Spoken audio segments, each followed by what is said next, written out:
मंच पर उपस्थित सभी साथी, केकेएसपी की पूरी टीम, उसके फॉर्मेशन से लेकर अब तक जो भी लोग इस संगठन के साथ इतने सालों के दौरान संघर्ष में जुड़े हैं वो, और आप सभी भाई बहनों को मेरा क्रांतिकारी जय भीम और लाल सलाम।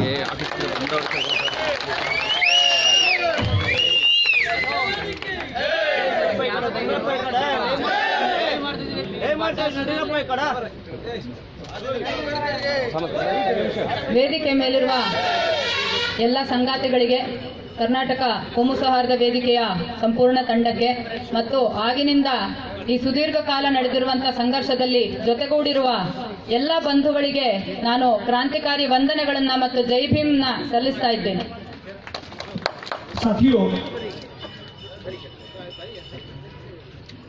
अभी अभी मैं गुजरात से चुनाव जीतकर आया हूं और कर्नाटका की एक पूरी टीम कई दिनों तक मेरे साथ कैंपेन में रही और मैं चुनाव जीतूं उसके लिए उन्होंने दिलो जान से जो एफर्ट्स लगाए, उन सभी के लिए भी एक जबरदस्त ताली हो जाए। साथियों, आज जिस प्रकार का एक कम्युनल प्रोपेगेंडा शुरू हुआ है, उसके इमीडिएट रिस्पॉन्ड में स्टेटमेंट के तौर पे एक दो चीज कहना चाहूंगा और उसी से मेरी बात की शुरुआत करूंगा। और वो बात ये है कि आज इस प्लेटफॉर्म पर से हम सभी को साथ में मिलकर ये कहने की जरूरत है कि कर्नाटका कोई उमा भारती का कर्नाटका नहीं है, गौरी लंकेश का कर्नाटका।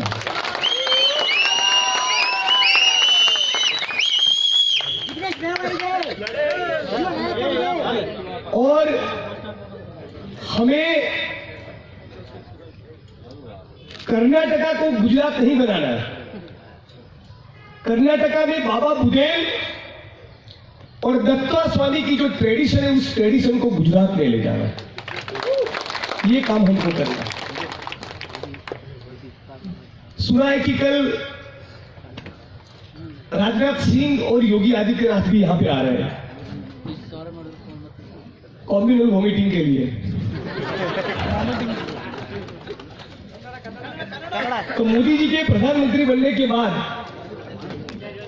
इस देश में जितने भी कास्टिस्ट और कम्युनल फोर्सेस हैं, और उन्होंने over the period of time एक लंबे अरसे तक खुद के अंदर जो सांस्कृतिक कचरा भर के रखा है, उन सभी को एक कम्युनल वॉमिटिंग करने का एक बहुत बड़ा प्लेटफॉर्म मिल गया है। लेकिन मुझे लगता है कि कर्नाटका की सिविल सोसाइटी जिस प्रकार से एक्टिव है और इतनी इंक्लूसिव है और लगातार इतने प्रगतिशील कार्यक्रम यहां पर होते रहते हैं, बार बार मैं कर्नाटका आता हूं, मुझे लगता है कि कर्नाटका ही रहेगा, वो किसी कीमत में गुजरात नहीं बन पाएगा। ಸಂಗಾತಿಗಳೇ, ನಾನು ಗುಜರಾತ್ನ ಚುನಾವಣೆಯಲ್ಲಿ ಇದೀಗ ತಾನೇ ಗೆಲುವು ಸಾಧಿಸಿ ಬಂದಿದ್ದೀನಿ।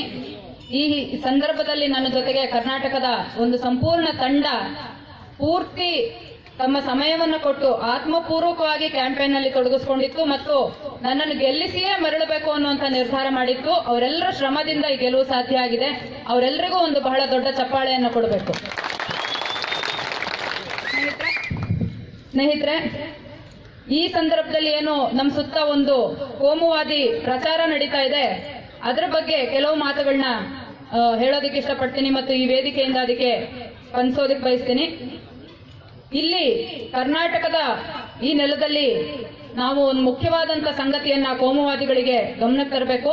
ಈ ಕರ್ನಾಟಕ ಯಾವುದೋ ಉಮಾ ಭಾರತೀಯದಲ್ಲ, ಬದಲಿಗೆ ಇದು ಗೌರಿ ಲಂಕೇಶರ ಕರ್ನಾಟಕ। ಇದನ್ನ ಗುಜರಾತ್ ಅನ್ನಾಗಿ ಮಾಡ್ತೀವಿ ಎನ್ನುವಂತ ಘೋಷಣೆಗಳನ್ನ ಆಗಾಗ ನಾವು ಕೇಳಿದೀವಿ। ಆದ್ರೆ ನಿಜವಾಗ್ಲೂ ಆಗ್ಬೇಕಾಗಿರೋದು ಕರ್ನಾಟಕ ಗುಜರಾತ್ ಆಗದೆ ಇರುವಂತೆ ತಡೆಯೋದು ಮತ್ತು ಇಲ್ಲಿನ ಈ ಬಾಬಾ ಬುಡನ್ ಮತ್ತು ದತ್ತ ಇಬ್ರೂ ಸ್ವಾಮಿಗಳ ಕೂಡಿ ಬಾಳುವ ಪರಂಪರೆಯನ್ನ ನಾವು ಗುಜರಾತಿಗೂ ಕೂಡ ಒಯ್ಯಬೇಕಾಗಿದೆ. ಇಲ್ಲಿ ನಾಳೆಯಿಂದ ತಮ್ಮ ಕೋಮುವಾದಿ ಪ್ರಚಾರದ ಭಾಗವಾಗಿ ಬಿಜೆಪಿಯ ಮುಖಂಡರುಗಳು ಅಮಿತ್ ಶಾ ಮೊದಲಾದವರು ಬರ್ತಾ ಇದ್ದಾರೆ. ತಮ್ಮ ಕೋಮುವಾದಿ ರಾಜಕಾರಣದ ವಾಂತಿ ಮಾಡಿಕೊಳ್ಳಿದ್ದಾರೆ ಅವರು ಇಲ್ಲಿಗೆ ಬಂದು. ಬಹಳಷ್ಟು ವರ್ಷಗಳಿಂದ ಅದನ್ನ ಎಲ್ಲೂ ಹೇಳದೆ ಒಳಗೆ ತುಂಬಿಟ್ಟುಕೊಂಡು ಒಳಗೊಳಗೆ ಕೊಳಿತಾ ಬಂದಿರುವಂತ ಆ ತಮ್ಮ ಚಿಂತನೆಗಳನ್ನ ಇಲ್ಲಿ ಪ್ರಚಾರದ ನೆಪದಲ್ಲಿ ಬಂದು ವಾಂತಿ ಮಾಡಿಕೊಳ್ಳುವಂತ ಅವರಿಗೆ ಬಹಳ ದೊಡ್ಡ ವೇದಿಕೆ ಈ ಚುನಾವಣೆ ಸಂದರ್ಭದಲ್ಲಿ ದೊರಕುತ್ತೆ. ಅವರಿಗೂ ಕೂಡ ನಾವು ಹೇಳಬೇಕಾಗಿರುವಂತ ಬಹಳ ಮುಖ್ಯವಾದಂತ ಸಂಗತಿಗಳಿದಾವೆ. ಮತ್ತೆ ನನಗೆ ಖಚಿತವಾಗಿ ಅನ್ಸುತ್ತೆ, ಕರ್ನಾಟಕಕ್ಕೆ ನಾನು ಬಹಳಷ್ಟು ಸಲ ಬಂದಿದ್ದೀನಿ, ಕರ್ನಾಟಕದ ನಾಗರಿಕ ಸಮಾಜ ತುಂಬಾ ಎಚ್ಚೆತ್ತಿದೆ, ಬಹಳ ಸಕ್ರಿಯವಾಗಿದೆ.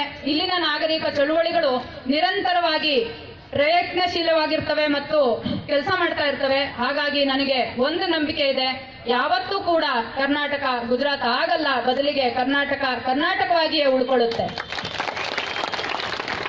और कल कर्नाटका को कम्युनल वॉमिटिंग के चलते गंदा करने के लिए योगी आदित्यनाथ, ये राजनाथ सिंह जैसे लोग जो आ रहे हैं एक साफ एजेंडा लेकर कि गुजरात की तरह यहां पर भी हिंदुत्व की प्रयोगशाला खड़ी की जाए।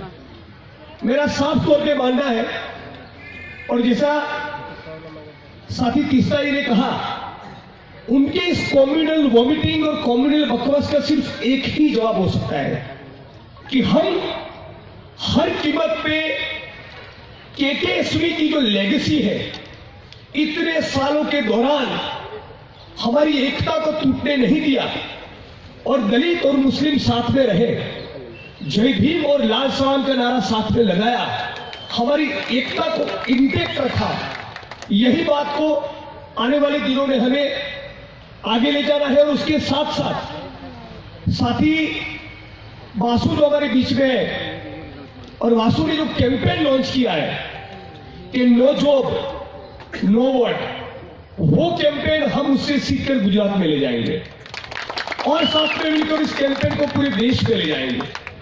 क्योंकि मेरा ऐसा मानना है कि 2019 में एक जो महासंग्राम होने वाला है, एक बहुत ही ऐतिहासिक और निर्णायक लड़ाई चुनाव के मैदान में लड़ी जाने वाली है, उसमें हम लोगों को जो करारा जवाब देना है वो एक ही तरीके से दे सकते हैं।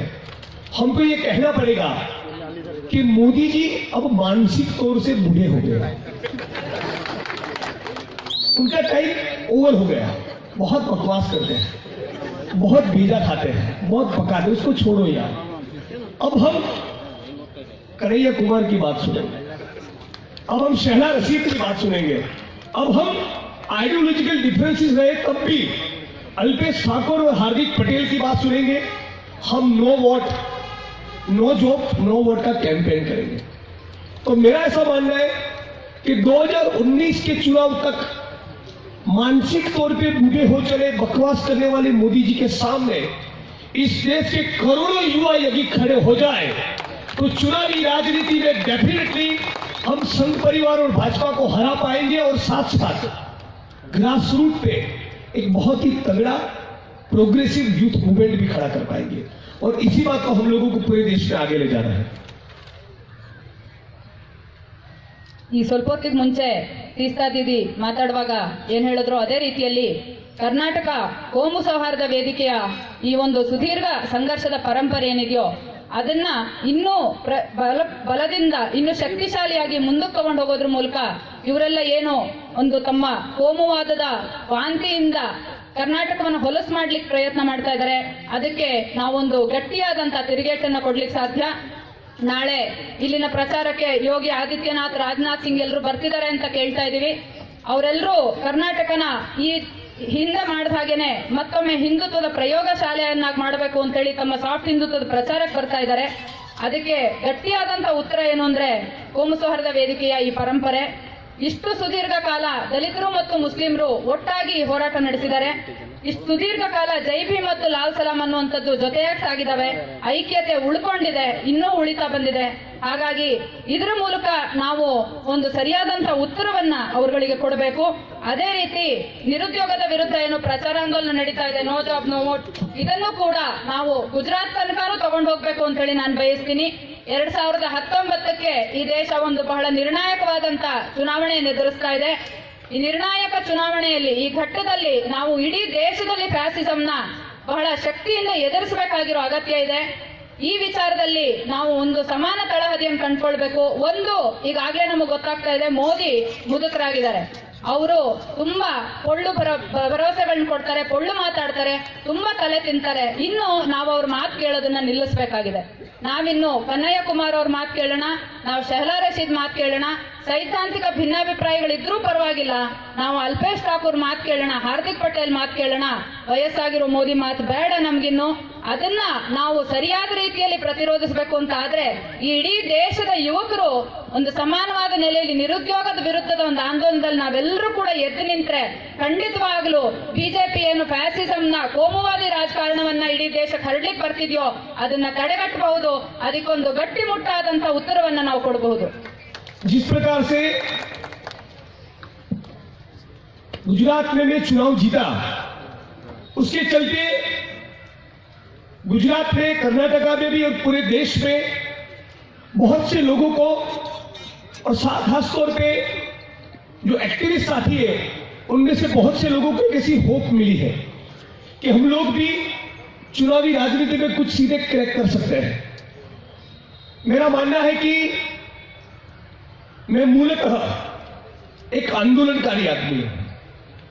मैं मेरी सारी चुनावी मीटिंग्स में, जनसभाओं में कर्नाटक के साथियों की विटनेस से कहता था, मैं 2% ही पॉलिटिशियन हूं, 98% आंदोलनकारी हूं.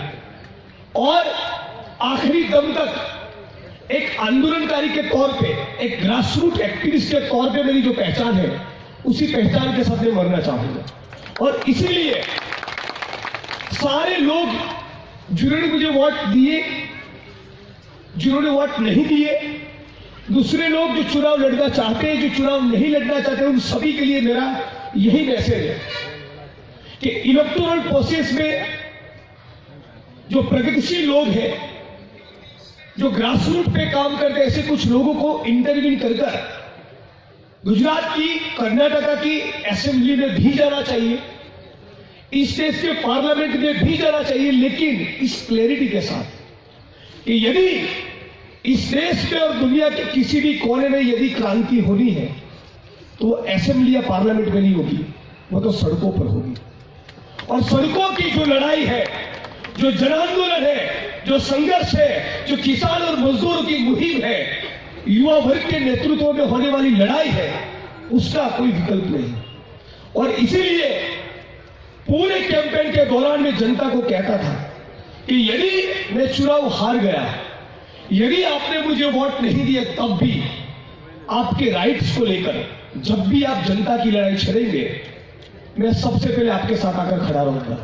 18 तारीख को चुनाव का नतीजा आया, मैं करीब 20,000 वोट से जीता, लेकिन नेक्स्ट डे कलेक्टर ऑफिस का घेराव किया और कहा कि मेरी कॉन्स्टिट्यूएंसी में यदि सड़कें नहीं बनी तो सबसे पहले मैं सड़कों पर उतरूंगा.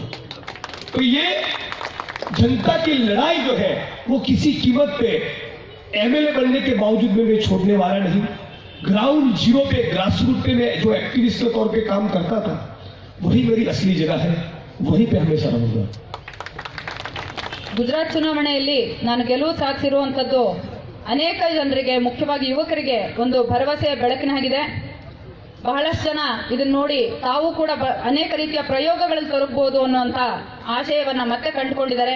ಆದರೆ ಈ ರೀತಿ ಇರುವಂತ ಎಲ್ರಿಗೂ ನಾನು ಸದಾಕಾಲ ನನ್ನ ಚುನಾವಣಾ ಕ್ಯಾಂಪೇನಲ್ಲೂ ಇದನ್ನ ಹೇಳ್ತಾ ಬಂದೆ. ಕರ್ನಾಟಕದಿಂದ ಬಂದ ಸಂಗಾತಿಗಳ ಸಾಕ್ಷಿಯಾಗಿ ಇಲ್ಲೂ ಕೂಡ ನಾನು ಹೇಳೋದೇನು ಅಂತಂದ್ರೆ, ನಾನು ಕೇವಲ 2% ಒಬ್ಬ ರಾಜಕಾರಣಿ ಆದ್ರೆ 98% ನಾನೊಬ್ಬ ಹೋರಾಟಗಾರ.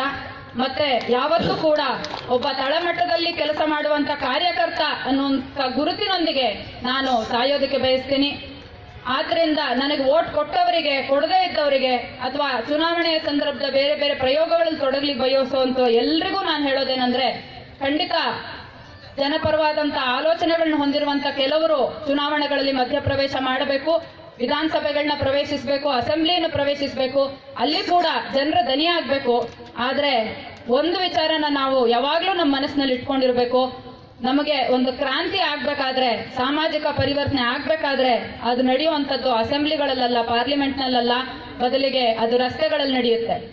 ರಸ್ತೆಗಳಲ್ಲಿ ದೊಡ್ಡ ಜನಸಮೂಹ, ಜನ ಚಳವಳಿ, ರೈತರು, ಕಾರ್ಮಿಕರು, ದುಡಿಯುವಂತ ಎಲ್ಲ ಜನ ವಿಭಾಗಗಳು, ದೊಡ್ಡ ಯುವಕರ ಪ್ರವಾಹ ಯಾವಾಗ ಹರಿದು ಅಂತ ಒಂದು ಆಂದೋಲನ ನಡೆಯುತ್ತೋ ಅದೇನೇ ಒಂದು ಕ್ರಾಂತಿಯನ್ನು ತರ್ಲಿಕ್ಕೆ ಸಾಧ್ಯ. ಈಗಲೂ ಕೂಡ ನಮ್ಮ ಕ್ಷೇತ್ರದ ಎಲ್ಲ ಜನರಿಗೆ ನಾನು ಅದನ್ನೇ ಹೇಳ್ತಾ ಇದ್ದೀನಿ, ನೀವು ಏನ್ ಬೇಕಾದ್ರೂ ಆಗಿರಿ, ನಿಮ್ ಚುನಾವಣಾ ಆದ್ಯತೆ ಏನಾದ್ರೂ ಆಗಿರ್ಲಿ, ನೀವು ಯಾವುದೇ ಜನರ ಹೋರಾಟಕ್ಕೆ ಇಳಿದ್ರೂ ಕೂಡ ನಾನು ನಿಮ್ ಜೊತೆಲಿ ಬರ್ಲಿಕ್ಕೆ ಸಿದ್ಧನಿದ್ದೀನಿ ಅಂತ ಹೇಳ್ತೀನಿ.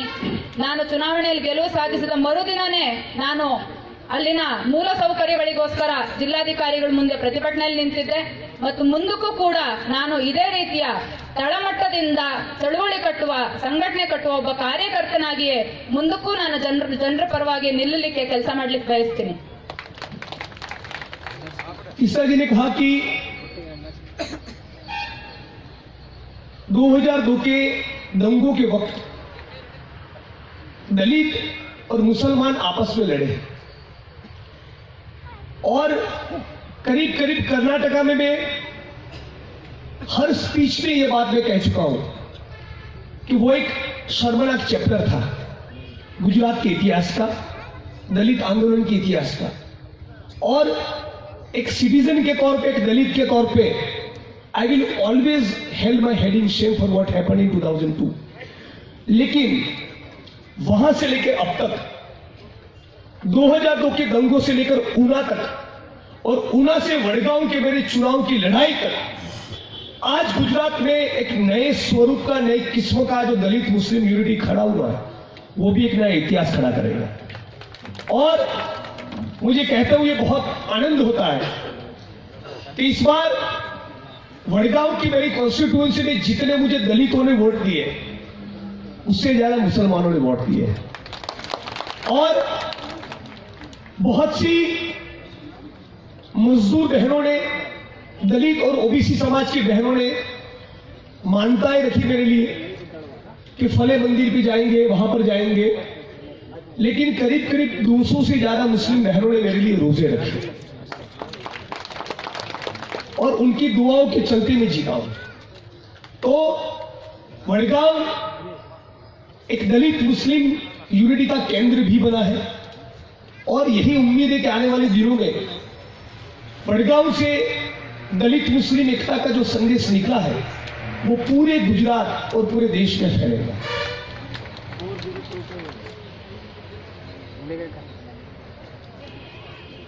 2002ರ ಗುಜರಾತ್ ಗಲಭೆಗಳ ಬಗ್ಗೆ ತೀಸ್ತಾ ದೀದಿ ಮಾತಾಡುವಾಗ ಹೇಳಿದ್ರು, 2002ರಲ್ಲಿ ಏನು ಗಲಭೆಗಳಾದವೋ ಅದರಲ್ಲಿ ಮುಸ್ಲಿಮರು ಮತ್ತು ದಲಿತರು ಪರಸ್ಪರ ಹೊಡೆದಾಡ್ಕೊಂಡ್ರು, ಕೊಲೆ ಮಾಡ್ಕೊಂಡ್ರು ಅಂತ ಹೇಳಿದ್ರು.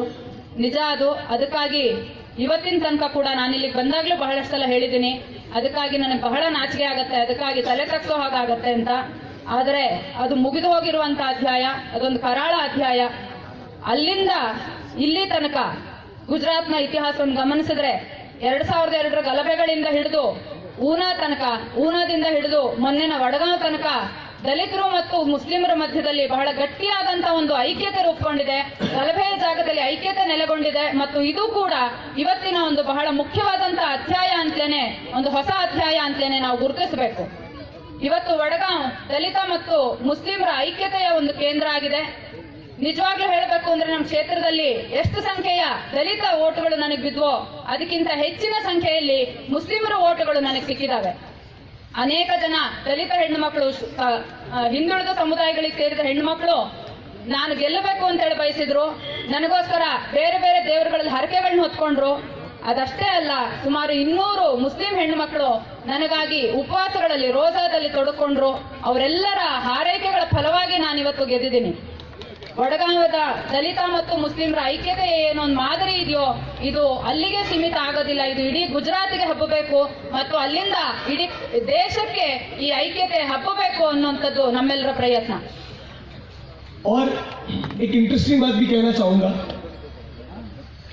कि मैं तो एक इंडिपेंडेंट कैंडिडेट के तौर पे चुनाव लड़ रहा था, कोई सीएम की पोस्ट का दावेदार तो था नहीं. फिर भी मेरी कॉन्स्टिट्यूएंसी में यूपी के सीएम योगी आदित्यनाथ ने जनसभा की, गुजरात के सीएम विजय रूपाणी ने जनसभा की, इस देश के प्रधानमंत्री नरेंद्र मोदी ने जनसभा की और अमित शाह ने जनसभा की. तो एक इंडिपेंडेंट कैंडिडेट को हराने के लिए दो स्टेट के सीएम और देश का प्रधानमंत्री काम पे लग जाए, उनकी ड्यूटी लग जाए और बावजूद उसके 20,000 वोटों के मार्जिन से मैं जीता हूं, ये संघ परिवार और भाजपा के मुंह पे करारा तमाचा है. ಒಂದು ತಮಾಷೆ ವಿಷಯ ಹೇಳಬೇಕು. ನಾನೊಬ್ಬ ಸ್ವತಂತ್ರ ಅಭ್ಯರ್ಥಿಯಾಗಿ ಸ್ಪರ್ಧಿಸಿದ್ದೆ. ಖಂಡಿತವಾಗ್ಲೂ ಯಾವ ರೀತಿಯಲ್ಲೂ ಕೂಡ ಮುಖ್ಯಮಂತ್ರಿ ಅಭ್ಯರ್ಥಿ ಆಗಿರಲಿಲ್ಲ, ಮುಖ್ಯಮಂತ್ರಿ ಸ್ಥಾನಕ್ಕೆ ಸ್ಪರ್ಧಿಸಿರಲಿಲ್ಲ. ಆದರೂ ಕೂಡ ಉತ್ತರ ಪ್ರದೇಶದ ಮುಖ್ಯಮಂತ್ರಿ ಯೋಗಿ ಆದಿತ್ಯನಾಥ್ ಬಂದು ನನ್ನ ಕ್ಷೇತ್ರದಲ್ಲಿ ಜನರ ಸಮಾವೇಶ ಮಾಡಿದ್ರು. ಗುಜರಾತ್ನ ಮುಖ್ಯಮಂತ್ರಿ ರೂಪಾಣಿ ನನ್ನ ಕ್ಷೇತ್ರದಲ್ಲಿ ಸಮಾವೇಶ ಮಾಡಿದ್ರು.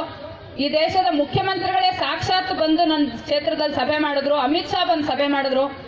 ಒಬ್ಬ ಸ್ವತಂತ್ರ ಅಭ್ಯರ್ಥಿಯ ವಿರುದ್ಧ 2 ರಾಜ್ಯಗಳ ಮುಖ್ಯಮಂತ್ರಿಗಳು, ಒಬ್ಬ ಪ್ರಧಾನಮಂತ್ರಿ, ಎಲ್ಲ ಮುಖ್ಯ ನಾಯಕರು ಬಂದು ಸಭೆ ಮಾಡ್ತಾರೆ ಅಂದ್ರೆ ಅದೇನೆ ಯಾವ ಮಟ್ಟದಲ್ಲಿ ಬಿಜೆಪಿ ಫ್ಯಾಸಿಸಂ ಮತ್ತು ಅವರ ಶಕ್ತಿಗಳಿಗೆ ಎಷ್ಟು ದೊಡ್ಡ ಆತಂಕ ಭಯ ಹುಟ್ಟಿಸಿತ್ತು ಅನ್ನೋದನ್ನ ನಾವು ತಿಳ್ಕೊಳ್ಬಹುದು. लेकिन जैसा कि मैंने कहा और बार बार कहूंगा, पूरे देश में कहूंगा कि जैसे ही चुनाव के नतीजे आए उसके नेक्स्ट डे से हम लोगों ने सड़कों की लड़ाई चालू की और पिछले 2 दिनों में गुजरात के 3 पुलिस स्टेशन का घेराव करके करीब करीब 17 से 80 शराब के अड्डे बंद करवाए और गुजरात की सरकार और गुजरात की पुलिस की नाक में दम करके रखा है. गुजरात के home minister, home secretary, DGP और अहमदाबाद के पुलिस कमिश्नर सहारनपुर ने मिलकर मीटिंग किया कि जिग्नेश मेवाणी का क्या करेंगे. तो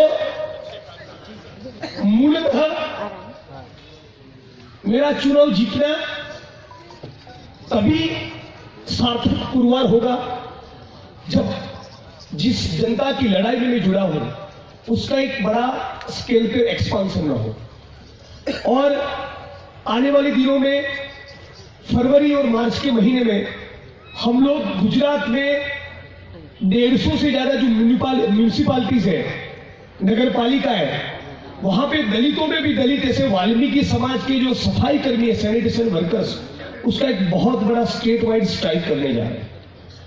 तो आप सभी से मेरी 2 अपील है और ये बात खास तौर पे कहने के लिए मैं कर्नाटक आया हूं कि 1 अप्रैल और मई के महीने में यहां पर भी चुनाव होने वाले हैं और वडगांव में जिस तरह से दलित और मुसलमान ने साथ मिलकर 80% वोटिंग किया बीजेपी के सामने, कर्नाटका में दलित, मुस्लिम, किसान, मजदूर और खास करके बेरोजगार युवा को इस संघ परिवार की औलाद भाजपा के सामने 95% वोटिंग करना है. मैं यहां किसी भी पॉलिटिकल पार्टी के समर्थन में कैंपेन करने के लिए नहीं आया हूं, न आऊंगा. मेरे चुनाव के कैंपेन में सीपीआई के लोगों ने प्रचार किया. सीपीआई में लिबरेशन के चालू बिहार के विधायक सुदामा प्रसाद ने कैंपेन किया. आम आदमी पार्टी और बीएसपी के सिंपथाइजर ने मेरे लिए कैंपेन किया ग्राउंड पे, सोशल मीडिया पे. स्वराज इंडिया के योगेंद्र यादव ने प्रचार किया, कांग्रेस की कैडर ने भी प्रचार किया, बीएसपी के लोगों ने भी प्रचार किया.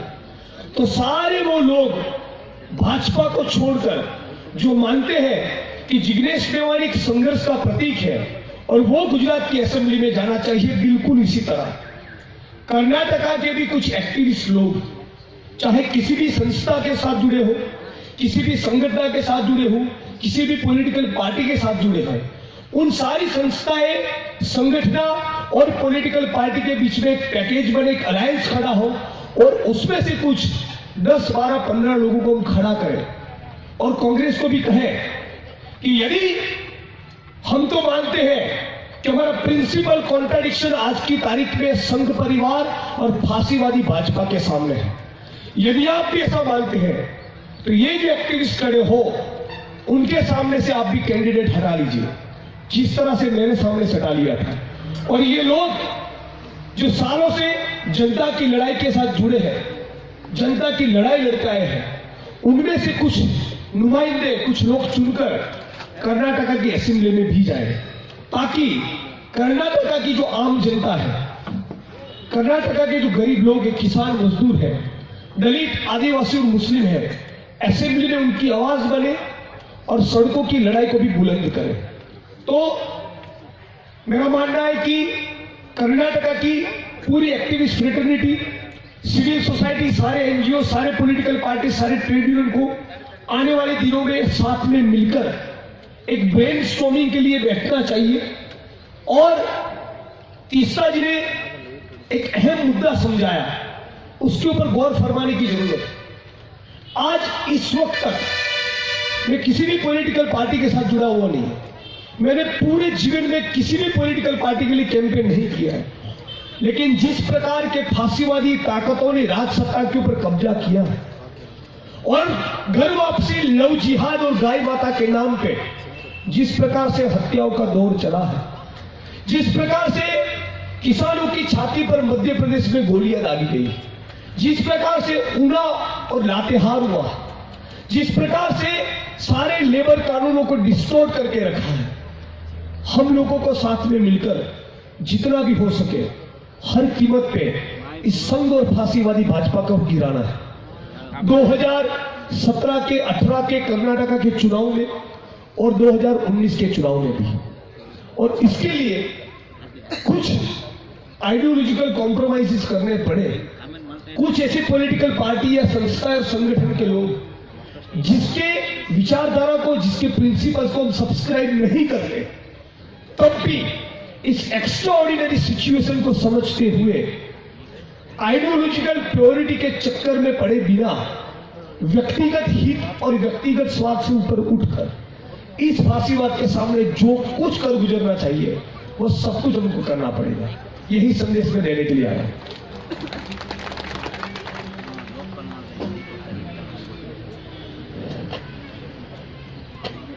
ಇದರಲ್ಲಿ ಗೆದ್ದ ನಂತರದಲ್ಲಿ ನಾನು ಆಗಲೇ ಹೇಳಿದಾಗೆ ತಕ್ಷಣದಲ್ಲೇನೆ ಹಲವು ಬಗೆಯ ಜನರ ಹೋರಾಟಗಳಲ್ಲಿ ನಾನು ತೊಡಕೊಂಡೆ.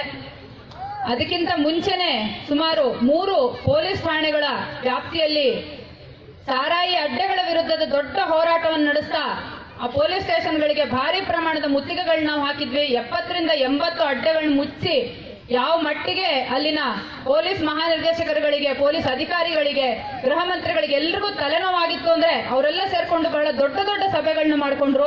ಈ ಜಿಗ್ನೇಶ್ ಮೇವಾನಿನ ಏನ್ ಮಾಡೋದು ಗೊತ್ತಾಗ್ತಾ ಇಲ್ವಲ್ಲ ಅಂತೇಳಿ ಆ ರೀತಿಯಲ್ಲಿ ಅವರ ಚಿಂತೆ ಆಗುವಂತ ಹೋರಾಟಗಳಲ್ಲಿ ಜನ ಚಳವಳಿಗಳನ್ನ ನಾವು ತೊಡಗಿಸ್ಕೊಂಡಿದ್ವಿ. ಇದೇ ಫೆಬ್ರವರಿ, ಮಾರ್ಚ್, ಏಪ್ರಿಲ್ ಹೊತ್ತಿಗೆ ಸುಮಾರು 150 ಮುನಿಸಿಪಾಲಿಟಿ ವ್ಯಾಪ್ತಿಯಲ್ಲಿರುವಂತಹ ಪೌರ ಕಾರ್ಮಿಕರ ದೊಡ್ಡ ಹೋರಾಟಗಳನ್ನ, ಧರಣಿಗಳನ್ನ ಇಡೀ ರಾಜ್ಯಾದ್ಯಂತ ನಾವು ಮಾಡೋರಿದ್ದೀವಿ.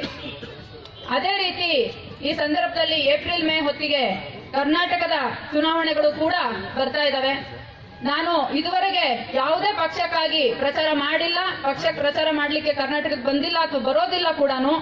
ಆದ್ರೆ ವಡಗಾಂವ್ನಲ್ಲಿ ಆಗಿರೋ ತರಾನೇ ಕರ್ನಾಟಕದಲ್ಲೂ ಕೂಡ ಇಲ್ಲಿನ ದಲಿತರು, ಮುಸ್ಲಿಮರು, ಶೋಷಿತರು ಎಲ್ಲರೂ ಸೇರಿ ಯಾವ ರೀತಿಯಲ್ಲಿ ವಡಗಾಂವ್ನ ಎಲ್ಲ ಶೋಷಿತ ಜನತೆ ಬಿಜೆಪಿಯ ಫ್ಯಾಸಿಸ್ಟ್ ಸಂತಾನದ ವಿರುದ್ಧ 80% ಮತದಾನ ಮಾಡಿದ್ರು, ಅದೇ ರೀತಿ ಕರ್ನಾಟಕದಲ್ಲೂ ಈ RSS ನ ಶನಿ ಸಂತಾನದ ವಿರುದ್ಧ 95% ಮತದಾನವನ್ನ ಇಲ್ಲಿನ ಜನರು ಮಾಡಲೇಬೇಕು.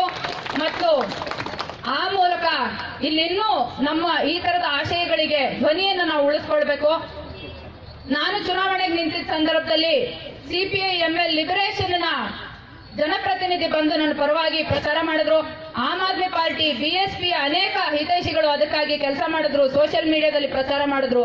ಸ್ವರಾಜ್ ಇಂಡಿಯಾದ ಯೋಗೇಂದ್ರ ಯಾದವ್ ಅವರು ಬಂದಿದ್ರು. ಅವರೆಲ್ಲರೂ ಕೂಡ ಬಿಜೆಪಿಯ ವಿರುದ್ಧ ಒಂದು ಐಕ್ಯ ರೂಪದ ಹೋರಾಟಕ್ಕಾಗಿ ನನ್ನ ಪರವಾಗಿ ಬಂದು ಪ್ರಚಾರ ಮಾಡಿದ್ರು. ಕರ್ನಾಟಕದಲ್ಲೂ ಈ ಪ್ರಯೋಗ ಮರುಕಳಿಸಬೇಕು. ಇಲ್ಲಿನ ಕೆಲವು ಆಕ್ಟಿವಿಸ್ಟ್ಗಳು, ಸಂಸ್ಥೆ, ಸಂಘಟನೆಗಳ, ಪಾರ್ಟಿಗಳ ಐಕ್ಯತೆಯನ್ನ ಇಲ್ಲಿ ನಾವು ತೋರಿಸಬೇಕು. ಒಂದಷ್ಟು ಜನ ತಳಮಟ್ಟದಲ್ಲಿ ಜನರ ಮಧ್ಯೆ ಕೆಲಸ ಮಾಡಿದಂತವರನ್ನ ಇಲ್ಲೂ ಕೂಡ ನಾವು ವಿಧಾನಸಭೆ ಒಳಕ್ಕೆ ಕಳಿಸ್ಬೇಕಾಗಿರುವಂತ ಅವಶ್ಯಕತೆ ಇದೆ. ನಮ್ದು ಅನೇಕ ಸೈದ್ಧಾಂತಿಕ ಭಿನ್ನಾಭಿಪ್ರಾಯಗಳ ನಡುವೆ ಇರುವಂತದ್ದಾದ್ರೂ ಕೂಡ ನಮ್ಮೆಲ್ಲರ ಮೂಲಭೂತವಾದಂತ ವೈರುಧ್ಯ ಇರೋದು ಫ್ಯಾಸಿಸ್ಟ್ ಪಕ್ಷದ ಜೊತೆಗೆ, ಫ್ಯಾಸಿಸಂನ ಜೊತೆಗೆ ಅನ್ನೋದು ನಮ್ಗೆಲ್ರಿಗೂ ನೆನಪಿರ್ಬೇಕು. ಇದಕ್ಕಾಗಿ ನಾವು ಕಾಂಗ್ರೆಸ್ಗೂ ಹೇಳಬೇಕು, ಇಂಥ ಒಂದು ಸಂದರ್ಭದಲ್ಲಿ ಯಾವ ಜನಪರ ಅಭ್ಯರ್ಥಿಗಳ ವಿರುದ್ಧ ನೀವು ನಿಮ್ಮ ಅಭ್ಯರ್ಥಿಗಳು ನಿಲ್ಲಿಸ್ತಾ ಇದ್ದೀರೋ ಅವ್ರನ್ನ ವಾಪಸ್ ತಗೊಳ್ಳಿ. ಒಂದಷ್ಟು ಜನಪರ ದನಿಗಳು, ಕಾರ್ಮಿಕರ, ರೈತರ ಪರವಾದಂತ ದನಿಗಳು ವಿಧಾನಸಭೆಗಳಲ್ಲೂ ಮೊಳಗಲಿ ಅಂತ ನಾವು ಅವರಿಗೂ ಹೇಳಬೇಕು. ಅದಕ್ಕಾಗಿ ಕರ್ನಾಟಕದ ಎಲ್ಲ ಜನಪರ ಸಂಘಟನೆಗಳು, ಪಕ್ಷಗಳು, ಬುದ್ಧಿಜೀವಿಗಳು, ಚಿಂತಕರು ಸೇರಿ ಬಹಳ ದೊಡ್ಡ ಮಟ್ಟದ ಬ್ರೈನ್ ಸ್ಟಾರ್ಮಿಂಗ್ ಆದಂತ ಸಭೆಗಳನ್ನ ಈ ತಕ್ಷಣದಲ್ಲಿ ಮಾಡ್ಕೊಳ್ಳೋ ಅಗತ್ಯ ಇದೆ ಅಂತ ನನಗನ್ಸುತ್ತೆ. ಇಲ್ಲದೆ ಇದ್ರೆ ಈ ಹಂತದಲ್ಲಿ ಎಲ್ಲಿ ಏನೇನ್ ನಡೀತಾ ಇದೆ ನೀವೆಲ್ಲ ನೋಡ್ತಾ ಇದ್ದೀರಿ. ಲವ್ ಜಿಹಾದ್ ಹೆಸರಿನಲ್ಲಿ, ಗೋಹತ್ಯೆ ಹೆಸರಿನಲ್ಲಿ ನಿರಂತರವಾದಂತ ದಾಳಿಗಳಾಗ್ತಾ ಇದಾವೆ. ಊನಾದಿಂದ ಹಿಡ್ಕೊಂಡು ಇಲ್ಲಿ ತನಕನೂ ಅಲ್ಪಸಂಖ್ಯಾತರ ಮೇಲೆ, ದಲಿತರ ಮೇಲೆ ನಿರಂತರ ಹಲ್ಲೆಗಳಾಗ್ತಿದೆ, ಕೊಲೆಗಳಾಗ್ತಿದೆ. ಕಾರ್ಮಿಕರ ಕಾನೂನುಗಳನ್ನು ಕಿತ್ತು ಹಾಕ್ತಾ ಇದ್ದಾರೆ. ಜನರ ವಿರುದ್ಧವಾದಂತ ಎಲ್ಲ ತರದ ನೀತಿಗಳನ್ನು ಕೂಡ ಜಾರಿಗೆ ತರ್ತಾ ಇದ್ದಾರೆ. ಇಂಥ ಸಂದರ್ಭದಲ್ಲಿ ನಾವು ನಮ್ಮ ನಡುವಿನ ಭಿನ್ನ ಅಭಿಪ್ರಾಯ ಭೇದಗಳನ್ನ ಮಧ್ಯೆ ತಂದ್ಕೊಳ್ಬಾರ್ದು.